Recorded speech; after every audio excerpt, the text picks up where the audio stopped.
Para seguir trabajando el vínculo entre economía, política y comunicación, vamos a conversar sobre el artículo Medios de comunicación, un poder al servicio de intereses privados, que está incluido en un libro colectivo denominado Medios, Poder y Contrapoder, escrito no solamente por Ramonet, sino también por Pascual Serrano y Denis de Moraes. Es un libro de 2013, cuestiona la concentración mediática y cómo actúan justamente como grupo de presión. Y recordar, para quienes no lo conocen, que Ramonet es especialista en comunicación, en periodismo, ha estudiado en la Escuela de Altos Estudios de Ciencias Sociales de Francia y se destaca por haber sido durante muchos años el director de Le Monde Diplomatique. En este artículo, Ramonet hace un vínculo con el liberalismo, con la tradición liberal. Y ya vamos a ver cuál es el autor que retoma. Pero señalar, me parece muy importante, que él comienza diciendo que el periodismo y los medios deberían formar parte de la democracia, deberían contribuir a la democracia, pero que en la actualidad, desde su mirada, son un problema. ¿Bien? ¿Por qué deberían contribuir a la democracia? Bueno, esto es bastante claro, ¿no? Porque los medios de comunicación y el periodismo nos brindan información. Con esa información en materia de política, en materia de economía, en materia de sociedad, nosotros estamos informados, bien, y a partir de ahí tomamos nuestras decisiones eh, en la vida diaria. No solamente decisiones en la vida diaria, sino también vamos acumulando información y en algún momento nos expresamos democráticamente a través del voto popular. Bueno, ¿cuál es el planteo que hace Ramonet? El planteo dice que hoy los medios son un peligro porque justamente no están al servicio de informar a la sociedad, sino que están al servicio de sus propios intereses. Bien, de este modo hay dos conflictos, observa Ramonet. El primer conflicto es entre la sociedad y la prensa, bien, porque vamos a ver que comienzan a haber desconfianza y pérdida de credibilidad, pero por otro lado, los medios atraviesan un contexto de crisis, ¿no? Insisto, esto lo plantea en 2013, es algo que estamos viendo en los últimos años. Están en un contexto de crisis por el desarrollo de Internet, bien que pone en jaque a el modelo de negocios de los medios de comunicación. ¿Cuáles son los problemas que él va a ir desarrollando? Bueno, son tres: la credibilidad, la dificultad técnico-industrial y finalmente la falta de rentabilidad del modelo económico. Comencemos con el primero. A ver, con respecto a la credibilidad, existe un contrato de confianza entre las audiencias y sus medios. Bien, cuando hablo de los medios, hablo de los diarios, hablo de las radios, hablo de los canales de televisión. ¿Qué significa este contrato de confianza? Significa que nosotros no consumimos determinada información porque, no sé, por azar. No, consumimos determinada información porque consideramos, bien, porque consideramos que va a ser información veraz. Bien, que nos van a decir la verdad, que ese consumo de información que nos lleva tiempo o que nos lleva recursos vale la pena. Bien. Ahora, ¿cuándo comienza el problema de credibilidad? Bueno, comienza cuando nos damos cuenta de que determinado periodista o determinado medio nos dio información no correcta. O peor aún, porque esta información no correcta puede ser por una mala actuación. Bien, cualquiera se puede equivocar. Tal vez lo que tiene el periodismo es que queda más expuesto cuando se equivoca. Pero el problema no surge tanto cuando se comete un error, el problema surge cuando se cometen varios errores sobre lectura de la realidad y, además de todo eso, cuando nos damos cuenta de que nos engañan a propósito, ¿sí? Eh, es una sensación, les confieso, bastante fea cuando sentís que tu periodista o tu medio te engaña. No sé si les ha pasado, a mí me ha pasado y seguramente en algún momento les sucederá. Ellos plantean, Ramonet plantea también que esto tiene que ver un poco con la falta de identidad de un medio. Bien, lo que ocurre es que con el fin de poder llegar a audiencias más amplias, lo que hacen algunos medios, no todos, bien, porque hay otros medios que siguen manteniendo una identidad política y se definen a través de determinadas ideas, observamos que hay otros medios que buscan con el fin de llegar a muchas audiencias, bien, esconder sus ideas o esconder su verdadera identidad. Entonces, para seducir al conjunto, termina ocultando, bueno, se puede ocultar por un tiempo, pero no se puede ocultar por tanto tiempo las verdaderas ideas, ¿no? Entonces ahí es cuando nos damos cuenta que en algún momento o nos dan información incorrecta o nos engañan por sus intereses personales o intereses mediáticos, bien, y ahí es cuando la gente, la sociedad va perdiendo confianza en los medios. El segundo conflicto tiene que ver con la dificultad técnica, bien, que esto ya no depende tanto de una cuestión mm, no ética y moral, sino que tiene que ver con algo que está ocurriendo, que es un cambio enorme, que ha comenzado a fines del siglo XX, pero que ha explotado en el siglo XXI, que tiene que ver con Internet, ¿sí? Lo que encontramos con Internet y con estar todos hiperconectados a través de los medios, que tenemos los medios en la palma de la mano, o que tipeamos www, o que entramos en una red social, es que se aceleró la información. ¿Sí? El problema que enfrenta el periodismo es que se aceleró la información. Em, a ver, esto fue, hay que tener en cuenta cuando fue la prensa de masas a fines del siglo XIX, bueno, la alfabetización de la gente, luego se imprimió y se distribuyó los diarios, más tarde llegó la radio. Bueno, a ver, esos son medios, dice Ramonet, de la época industrial. Bien, él dice, el diario es hijo de la era industrial. Bien, y pensar también que su proceso de producción es industrial. Y pensar también que son las noticias de ayer. Bueno, en cambio, en la era digital vivimos en la inmediatez. Bien, de hecho, hasta a veces no sé si solamente nos pasa a los nerds cuando estamos esperando una información con ansias, que tenemos como ansiedad por conocer la información, ¿no? La llegada de información. Entonces, ¿qué sucede? No hay, dice Ramón, no hay periodistas. En este contexto nos encontramos con inmedialistas, ¿bien? Y como buscan que la información llegue de modo rápido, pero no se preocupan tanto por la calidad, lo que termina ocurriendo es que van confundiendo a la gente.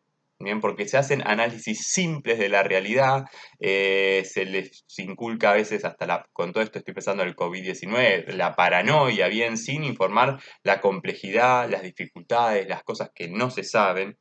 Entonces, lo que está haciendo el periodismo, sobre todo con la velocidad que imprime Internet, es cabalgar sobre la actualidad y falta tiempo para el análisis. Bien, ese me parece un problema bastante interesante, que falta tiempo para el análisis. Incluso muchas veces se habla del periodismo de datos, entonces te revolean un montón de datos y bueno, pero ¿qué es esto? ¿Esto es mucho? ¿Esto es poco? ¿Esto significa que me tengo que preocupar? ¿Significa que no? ¿Forma parte de la cotidianidad? Bien, eso me parece muy relevante.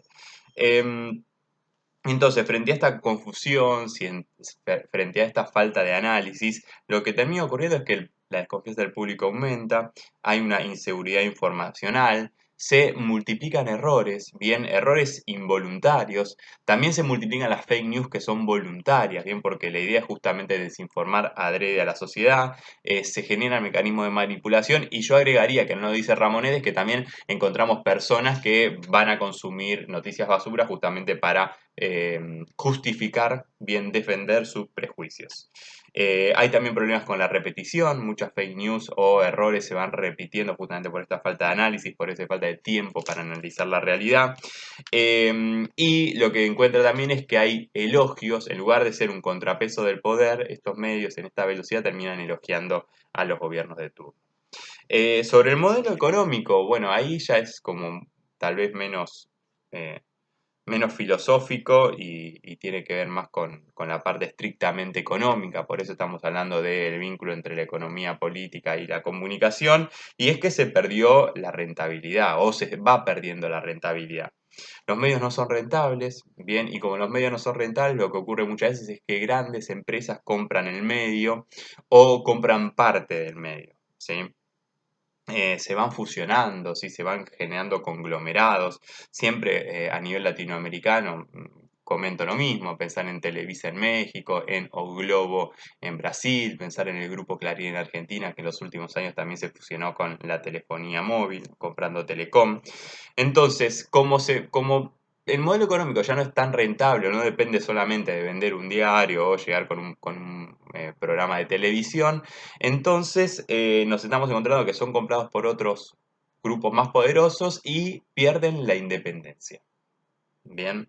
¿Por qué pierde la independencia? Bueno, pierde la independencia porque hay otros intereses en juego. Ya el interés no es informar a la gente, sino en muchos casos, y como ya señalaban Lasserfeld y Merton, es mantener el statu quo, bien, es domesticar a la gente. Comienza a haber concentraciones excesivas, ¿sí? En la página 57 hay un apartado bastante, me parece bastante bonito. Dice, entonces, ¿para qué los compran? Bueno, los compran para ganar en influencia porque obviamente se gana en influencia y para tener un proyecto ideológico, un proyecto político, un proyecto influente. Bien, influyente. Entonces, esto me parece relevante. Se compran los medios para poder bajar ciertas líneas y para llegar a un proyecto político, ¿no? Eso es, y si no se compran los medios, a través de pautas publicitarias, a través de el peso que pueden tener en ciertas acciones, se busca que los medios acompañen y apoyen ciertos liderazgos. Y la pregunta allí es clara. Entonces, ¿los dueños qué hacen? ¿Defienden los intereses de la ciudadanía que quiere estar bien informado o defienden los intereses propios? Bueno, la respuesta la acabamos de dar. Da el ejemplo de New York Times cuando sale a la bolsa y se pregunta Ramonet, bueno, ¿cuál es el rol de los medios en un mundo neoliberal como estamos viviendo? Bueno, tiene dos objetivos, dos roles. Por un lado, difundir la ideología bajo la apariencia de la información. Bien, difundir la ideología bajo la apariencia de la información. Creo que esto yo lo he comentado por aquí. Observemos con mucho cuidado cómo tratan los medios en este contexto de COVID-19, estamos en mayo de 2020. Pensemos cómo tratan el impuesto a las grandes fortunas. Bien, el impuesto a las grandes fortunas es un impuesto a los patrimonios personales superiores a 3 millones de dólares. Muchísimo dinero, la verdad, personalmente no conozco a nadie que tenga esa plata.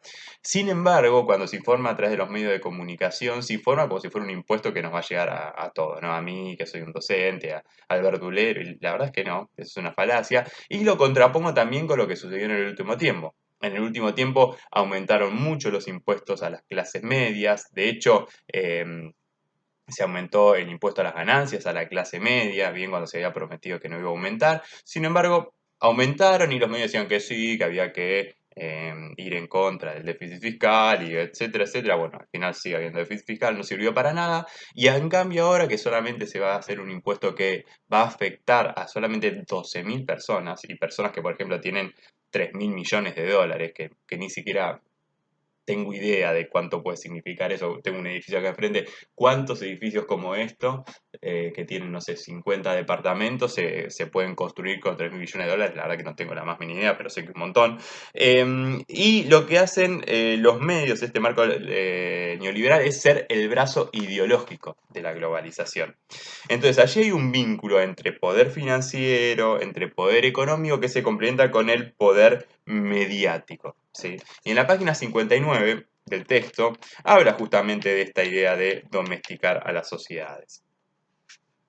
Globalmente, la prensa hoy, los medios, tienen esta misión, ser la herramienta ideológica de la globalización. Bien, adelante unas líneas. No hay un solo poder, no es el poder financiero, es el poder económico, financiero y mediático. Si no van juntos, no funcionan, porque no basta convencer, hay que convencer. Bien, no es solamente vencer en una elección. ¿Sí? Cuando se avanza contra las mayorías para beneficiar a pocos, también hay que convencerlos de que tienen que ser esquilmados, spoileados y que tienen que vivir peor. Bien, yo creo que han habido ejemplos en los últimos años en Argentina. Entonces, dicho todo esto, em, termina Ramonet hablando de el cuarto poder, bien, y allí, como les adelantaba, les spoileaba en la introducción, lo que hace Ramonet es apelar a Montesquieu. ¿Sí? Montesquieu es uno de estos autores clásicos del liberalismo francés, un autor del siglo XVIII, que como ustedes saben, el siglo XVIII francés ha sido profundamente revolucionario. ¿Sí? Allí tenemos, bueno, no hace falta decir, ¿no? La Revolución Francesa en el año 1789, más específicamente el 14 de julio, y allí nos encontramos con este iluminismo, con esta ilustración, bien, que tiene que ver con las nuevas ideas que iban gestando el nuevo mundo. Incluso años más tarde nos encontraríamos también con la democracia estadounidense y los federalistas retomando muchas de estas ideas. ¿Quiénes son los autores de la ilustración francesa? Bueno, Montesquieu es un ejemplo del espíritu de las leyes. Jean-Jacques Rousseau, bien con el contrato social, con el pacto social, es otro autor. Bien los enciclopedistas, Diderot. Bueno, hay varios ejemplos acerca de estos autores de la ilustración.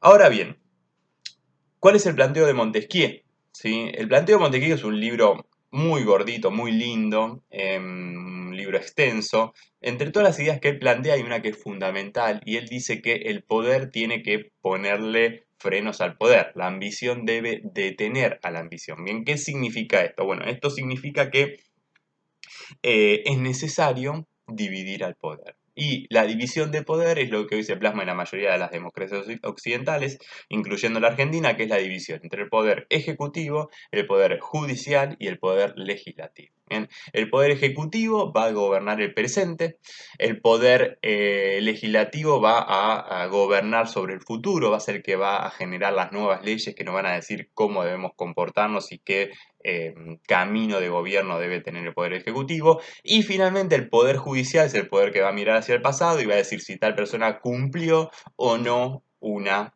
ley. Bien, va a decir tiene que ir en cana, va a decir cumplió su pena, tiene que salir de prisión.